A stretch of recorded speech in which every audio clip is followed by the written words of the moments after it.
Capítulo 3. Oro en barras. No sé si la historia que voy a contarles será adecuada, dijo Raymond West, ya que no puedo brindarles la solución. No obstante, los hechos fueron tan interesantes y tan curiosos que me gustaría proponerla como problema, y tal vez entre todos podamos llegar a alguna conclusión lógica. Ocurrió hace 2 años, cuando fui a pasar la Pascua de Pentecostés en Cornwall con un hombre llamado John Newman.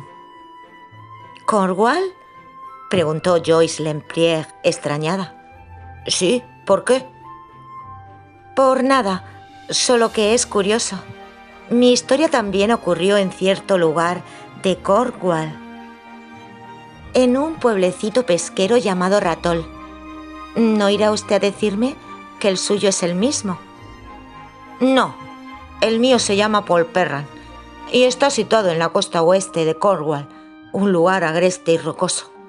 A Newman me lo habían presentado por pocas semanas antes y me pareció una compañía interesante y con una imaginación romántica. Como resultado de su última afición, había alquilado Paul House.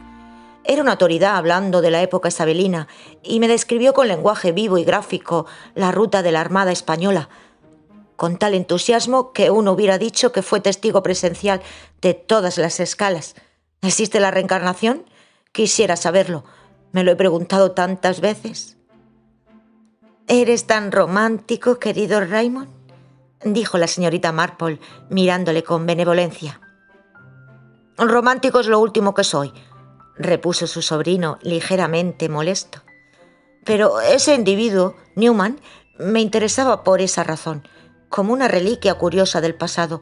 Parece ser que cierto barco perteneciente a la Armada y que contenía un enorme tesoro de oro procedente de la parte oriental del mar Caribe había naufragado en la costa de Cornwall, en las famosas y temibles rocas de Serpiente. Newman me contó que habían llevado a cabo varios intentos para salvar el barco y recuperar el tesoro. Creo que estas historias son muy corrientes, aunque el número de barcos con tesoros mitológicos es mucho mayor que el de los verdaderos. Se formó una compañía, pero se arruinaron, y Newman pudo comprar los derechos del asunto, o como quieran llamarles, por 4 cuartos. Se mostró entusiasmado, diciendo que solo era cuestión de utilizar la maquinaria más moderna. El oro estaba allí, no le cabía la menor duda de que podría recuperarlo. Mientras le escuchaba, se me ocurrió pensarlo a menudo que ocurren cosas como esta. Un hombre rico como Newman logra el éxito casi sin esfuerzo, y no obstante es probable que el valor de su hallazgo en dinero no signifique nada para él. Debo confesar que me contagié de su entusiasmo. Veía galones surcando en las aguas de la costa, desafiando la tormenta y subiendo, abatidos y destrozados como las negras rocas. La palabra galeón me resultaba romántica. La frase «el oro español» emociona a los escolares y también a los hombres hechos y derechos. Además, yo estaba trabajando por aquel entonces en una novela alguna de cuyas escenas ocurrían en el siglo XVI y vi la oportunidad de conseguir un valioso colorido local por medio de Newman. Salí de Paddington el viernes por la mañana, ilusionado por la perspectiva de mi viaje. El compartimiento del tren estaba vacío, con la sola excepción de un hombre, sentado ante mí en el rincón opuesto. Era alto, de aspecto militar, y no pude evitar la sensación de haberle visto en alguna otra parte. Me estuve devaneando los sesos en vano durante algún tiempo, y al fin di con ello. Mi compañero de viaje no era otro que el inspector Badbour, a quien yo conociera cuando escribí una serie de artículos sobre el caso de la misteriosa desaparición de Everson. Me di a conocer y no tardamos en charlar amigablemente. Cuando le dije que me dirigía a Polperran, comentó que era una coincidencia singular, ya que él también iba a aquel lugar. No quise parecer indiscreto y me guardé de preguntarle qué era lo que le llevaba allí. Y en lugar de ello, le hablé de mi propio interés por el lugar, mencionando el naufragio del galeón español, y el inspector pareció conocer toda la historia. «Ese será el Juan Fernández», me dijo. «Su amigo no será el primero que ha fundido su dinero tratando de sacar el oro a flote. Es un capricho romántico». «Y probablemente toda la historia es un mito», repliqué yo. «No habrá naufragado ningún barco en este lugar». Oh, el hundimiento del barco sí es cosa cierta, me dijo el inspector, así como el de muchos otros. Le sorprendería a usted conocer el número de naufragios que hubo en esa parte de la costa. A decir verdad, ese es el motivo que me lleva allí ahora. Ahí es donde hace 6 meses se hundió el Otranto. Recuerdo haberlo leído, dije. Creo que no hubo desgracias personales. No, repuso el inspector, pero se perdió otra cosa. No es del dominio público, pero llevaba a bordo oro en barras. ¿Sí? Pregunté muy interesado. Naturalmente que utilizamos buzos para los trabajos de salvamento, pero el oro había desaparecido, señor West. ¿Desaparecido? Exclamé mirándole asombrado. ¿Cómo es posible? He ahí el problema, replicó el inspector. Las rocas abrieron un boquete en la cámara acorazada y los buzos pudieron penetrar fácilmente en ella por ese camino, pero la encontramos vacía. La cuestión es, ¿fue robado el oro antes o después del naufragio? ¿Estuvo alguna vez siquiera en la cámara acorazada? Un caso muy curioso, comenté. Lo es. Considerando lo que representa el oro en barras, no es un collar de brillantes que pueda llevarse en el bolsillo. Bueno, parece cosa del todo imposible. Debieron hacer alguna trampa antes de que partiera el barco y yo voy a investigar este asunto. Encontré a Newman esperándome en la estación. Se disculpó por no traer su automóvil, el cual se encontraba en Truro por causa de ciertas reparaciones necesarias, y en su lugar se trajo una camioneta perteneciente a la finca. Tomé asiento a su lado y avanzamos con sumo cuidado por las estrechas callejuelas del pueblecito pesquero. Subimos por una pendiente de gran desnivel, recorrimos una corta distancia por un camino cizaguante y al fin enfilamos los pilares de granito de la entrada a Paul House. Era un lugar encantador, situado sobre los acantilados y de unos 300 o 400 años de antigüedad, pero se le había agregado una ala moderna. Detrás de ella se extendían unos 7 u 8 acres de terreno de cultivo. «Bienvenido a Paul House», dijo Newman, «y a la enseña del galeón dorado», y señaló hacia la puerta principal, de donde pendía una reproducción perfecta de un galeón español con todas sus velas desplegadas. Mi primera noche allí fue deliciosa e instructiva. Mi anfitrión me mostró viejos manuscritos que hacían referencia al Juan Fernández. Desplegó cartas de navegación ante mí, indicándome posiciones marcadas con líneas de puntos, y me enseñó planos de aparatos sumergibles, los cuales, debo confesar, me satisficieron por completo. Le hablé del encuentro con el inspector Badburn, cosa que le interesó en gran manera. «Hay gentes muy extrañas por esta costa», dijo en tono pensativo. «Llevan en la sangre al contrabando y la destrucción. Cuando un barco se hunde en sus costas no pueden evitar el considerarlo un pillaje legal para sus bolsillos. Hay aquí un individuo que me agradaría que le conociera. Es un tipo interesante». El día siguiente amaneció claro y radiante. Fuimos a Polperran y allí me fue presentado el buzo de Newman, un hombre llamado Higgins. Era un individuo de rostro curtido, extremadamente taciturno, y cuyas intervenciones en la conversación se reducían a monosílabos. Después de discutir entre ellos sobre asuntos técnicos, nos dirigimos a las 3 áncoras. Una jarra de cerveza contribuyó un poco a desatar la lengua de aquel individuo. «Ha venido un detective de Londres», gruñó. «Dicen que ese barco que se hundió en noviembre pasado llevaba a bordo gran cantidad de oro. Bueno, no fue el primero en zozobrar y tampoco será el último». «Cierto, cierto», intervino el posadero de las 3 áncoras. «Has dicho una gran verdad, mi querido Bill Higgins». «Vaya si lo es, señor Kelvin», replicó Higgins. Miré con cierta curiosidad al posadero. Era un hombre muy particular, moreno, de rostro atezado y de anchas espaldas. Sus ojos parecían inyectados en sangre y tenían un modo muy extraño de evitar la mirada de los demás. Sospeché que aquel era el hombre de que me hablara Newman, calificándole de sujeto interesante. «No queremos extranjeros en estas costas», dijo con tono siniestro. «¿Se refiere a la policía?», preguntó Newman con una sonrisa. «A la policía y a otros», replicó Kelvin significativamente. «Y no lo olvide usted, mister». «¿Sabe usted, Newman, que me ha sonado como una amenaza?», le dije cuando subíamos a la colina para dirigirnos a casa. Mi amigo se echó a reír. «Tontería. Yo no hago ningún daño a la gente de aquí».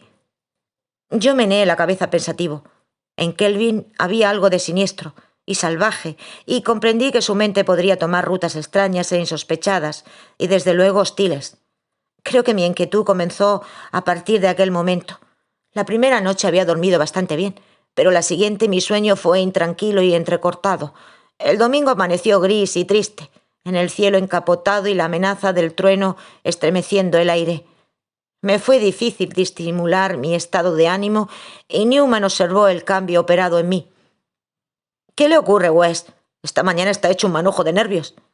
«No lo sé», dije, «pero tengo un horrible presentimiento». «Es el tiempo». «Sí, es posible». No dije más. Por la tarde salimos en la canoa motora de Newman, pero se puso a llover con tal fuerza que tuvimos que regresar a la playa y ponernos inmediatamente ropa seca. Aquella noche creció mi ansiedad. En el exterior la tormenta aullaba y rugía. A eso de las 10 calmó la tempestad y Newman fue a mirar por la ventana. «Está aclarando», anunció. «No me extrañaría que dentro de media hora hiciera una noche magnífica. Si es así, saldré a dar un paseo». Yo bostecé. «Tengo mucho sueño», dije. «La noche pasada no he dormido mucho y me parece que me acostaré temprano». Así lo hice. La noche anterior había dormido muy poco, y en cambio aquella tuve un sueño profundo. No obstante, mi sopor no me proporcionó descanso. Seguía oprimiéndome el terrible presentimiento de un cercano peligro. Soñé cosas horribles, espantosos abismos y enormes precipicios entre los cuales me hallaba vagando, sabiendo que el menor tropiezo de uno de mis pies hubiera significado la muerte. Cuando desperté, mi reloj señalaba las 8. Me dolía mucho la cabeza y seguía bajo la opresión de mis pesadillas. Tan fuerte era esta que cuando me acerqué a mirar por la ventana me eché atrás, con un nuevo sentimiento de terror, pues lo primero que vi, o creí ver, fue la figura de un hombre cavando una tumba. Tardé un par de minutos en rehacerme, y entonces comprendí que el sepulturero no era otro que el jardinero de Newman, y que la tumba estaba destinada a 3 nuevos rosales, que estaban sobre el césped, esperando el momento de ser plantados. El jardinero alzó la cabeza y al verme se llevó la mano al sombrero. «Buenos días, señor. Hermosa mañana». «Supongo que debe serlo», repliqué pensativo, sin poder sacudir por completo mi pesimismo. Sin embargo, como había dicho el jardinero, la mañana era espléndida. El sol brillaba en un cielo azul pálido, prometedor de un tiempo magnífico para todo el día. Bajé a desayunar silbando una tonadilla. Newman no tenía doncella alguna en la casa, solo un par de hermanas de mediana edad, que vivían en una granja cercana. Iban diariamente para atender a sus sencillas necesidades. Una de ellas estaba colocando la cafetera sobre la mesa cuando yo entré en la habitación. «Buenos días, Elizabeth», dije. «¿No ha bajado todavía el señor Newman?» «Debe de haber salido muy temprano, señor», me contestó. «Pues no estaba en la casa cuando llegamos». Al instante sentí renacer mi inquietud.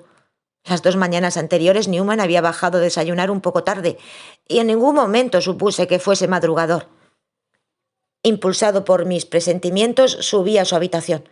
La encontré vacía y además no había dormido en su cama. Tras un breve examen de su dormitorio, descubrí otras 2 cosas. Si Newman salió a pasear, debió de hacerlo en pijama, puesto que éste había desaparecido. Entonces tuve el convencimiento de que mis temores eran justificados. Newman había salido, como dijo que haría, a dar un paseo nocturno, y por alguna razón desconocida no había regresado. ¿Por qué? ¿Le habría ocurrido algún accidente? ¿Se habría caído en los alcantilados? Debíamos averiguarlo enseguida. En pocos minutos recluté a un gran número de ayudantes y juntos le buscamos en todas direcciones, por los acantilados y en las rocas de abajo. Pero no había rastro de Newman. Al fin, desesperado, fui a buscar al inspector Badburn. Su rostro adquirió una expresión grave. «Tengo la impresión de que ha sido víctima de una mala jugada», dijo. «Hay gente muy poco escrupulosa por esta parte. ¿Ha visto usted a Kelvin, el posadero de las 3 áncoras?» Le contesté afirmativamente. «¿Sabía usted que estuvo 4 años en la cárcel por asalto y agresión?» «No me sorprende», repliqué. «La opinión general de los habitantes de este pueblo parece ser que su amigo se entromete demasiado en cosas que no le conciernen». Espero que no haya sufrido serios daños. Continuamos la búsqueda con redoblado ánimo y hasta última hora de la tarde no vimos recompensados nuestros esfuerzos. Descubrimos a Newman en su propia finca, dentro de una profunda zanja, con los pies y manos fuertemente atados con cuerdas y un pañuelo en la boca, bajo una mordaza para evitar que gritase. Estaba terriblemente exhausto y dolorido, pero después de las fricciones en las muñecas y tobillos y un buen trago de whisky, pudo referirnos lo ocurrido. Habiendo aclarado el tiempo, salió a dar un paseo a eso de las 11, llegando hasta cierto lugar de los acantilados, conocido vulgarmente por la ensenada de los contrabandistas, debido al gran número de cuevas que hay allí. Observó que unos hombres sacaban algo de un pequeño bote y bajó para ver de qué se trataba.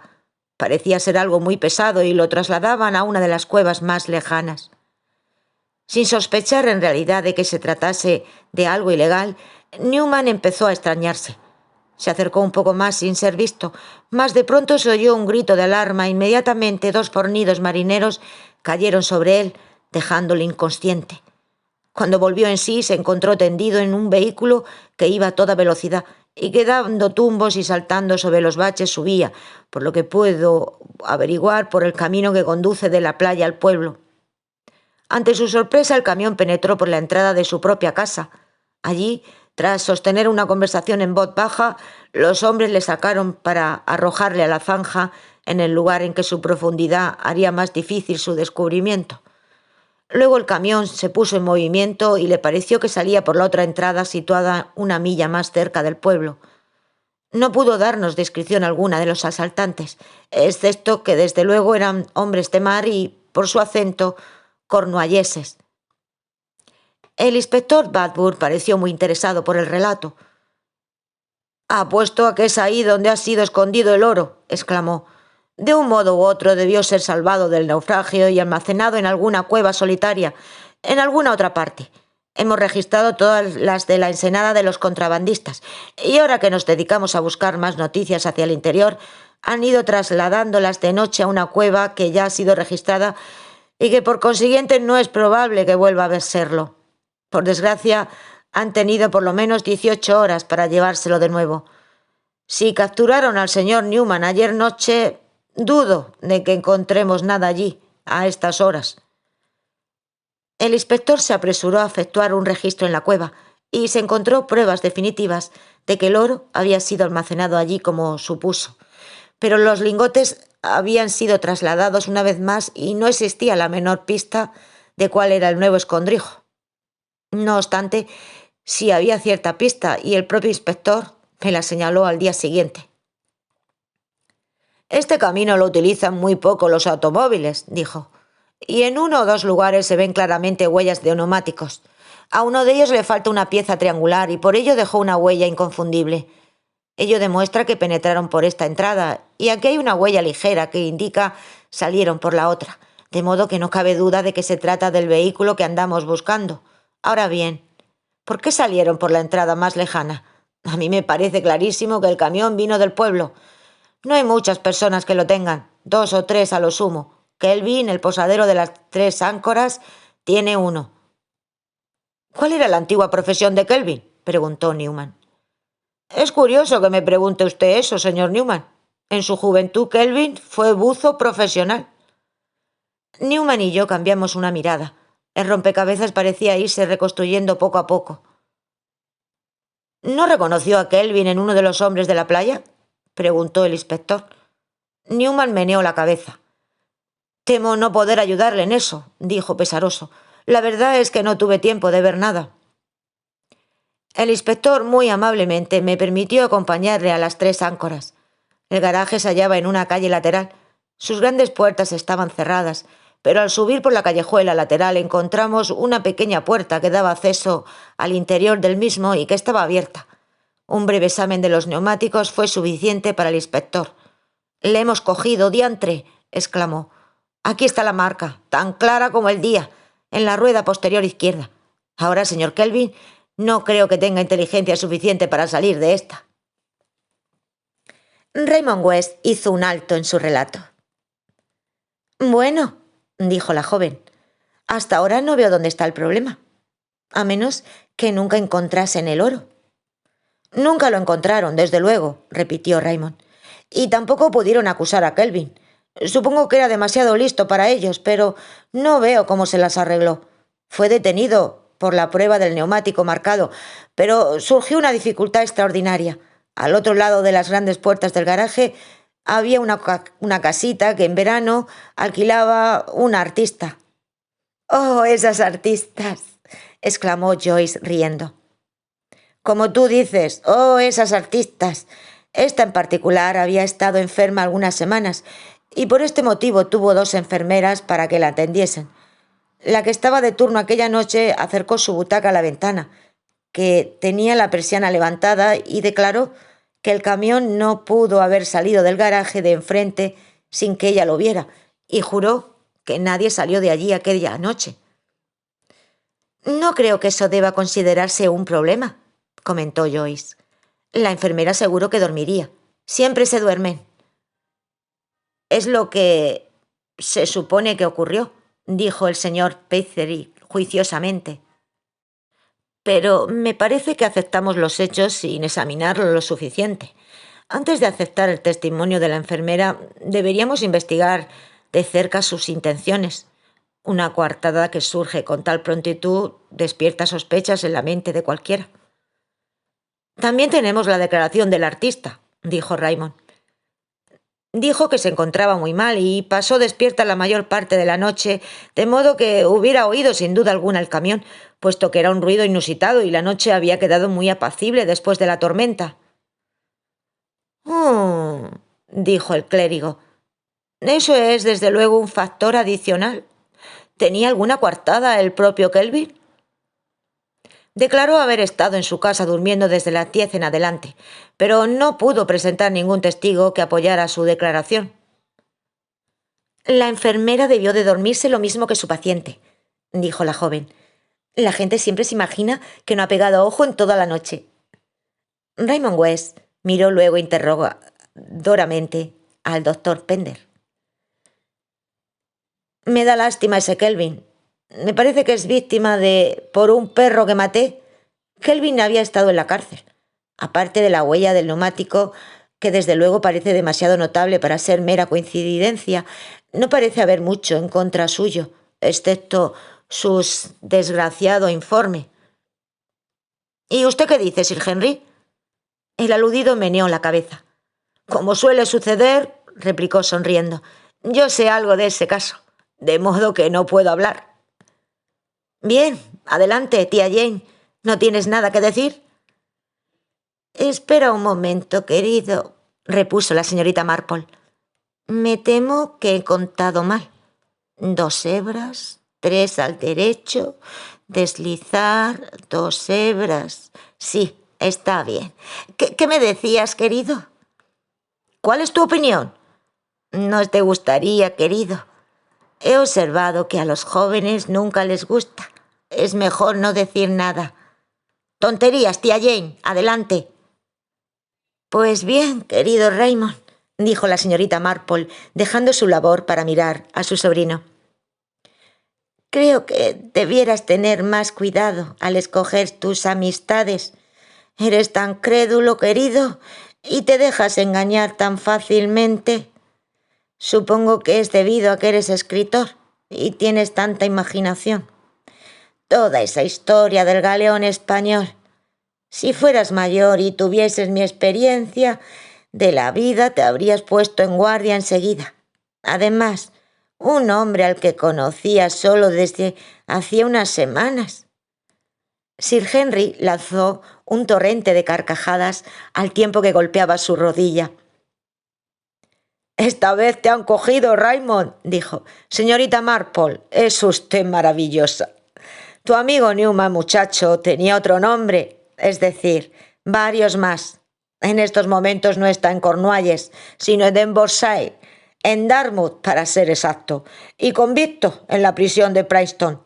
No pudimos cogerle por el asunto del oro robado, pero sí por robar la cámara acorazada de uno de los bancos de Londres. Cuando revisamos su informe anterior, supimos que buena parte del oro robado fue enterrado en el jardín de Paul House. Fue una idea bastante buena.